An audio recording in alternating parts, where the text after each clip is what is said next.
Ron Mott is in Lower Manhattan, specifically Battery Park, southern tip of the island, where, again, if these projections are right, by one model, Ron, the water where you're standing would be over your head during the storm surge. Hey there, Brian. That is a scary picture you've just painted there. This area is vacated, fortunately, tonight. And New York City, of course, is renowned for being a place that thrives on hustle and bustle. All it takes is a quick look around to see that there is literally something different in the air. The pace much slower, and that alone for a lot of people is cause for concern. Though not exactly asleep, New York City is in an anxious slumber. Fifth Avenue window shopping shuttered. On Broadway, the show won't go on. The next arriving Brooklyn-bound A train will be the last. Subway platforms deserted. Grocery stores running off customers to bar their doors. Yeah, we're closed. Just a little surprised and kind of, I don't know, bewildered, because this is New York. Nothing ever closes. As Irene closes in on the nation's most populous city tonight, residents and visitors scramble to get ready. The whole city's in chaos right now. From a California businessman whose flight was canceled today to a tennis pro here for the U.S. Open, holed up in a hotel room and off the court. It's not a good thing because you don't have possibility to practice.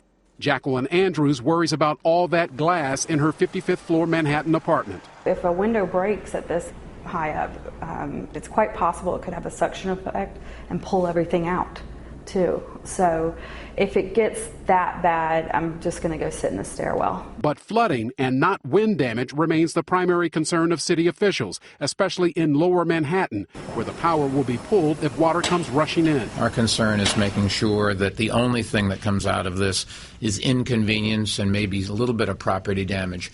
We don't need people to die. At noon, Mayor Bloomberg ordered the city's entire transit system halted, the first system-wide shutdown in its history, and the impact is staggering. A 24/7 operation, dozens of ferries, thousands of buses, 840 miles of rail out of service, leaving half the city, 4 million New Yorkers without cars, essentially stranded. Evacuation orders have forced 370,000 to find shelter elsewhere.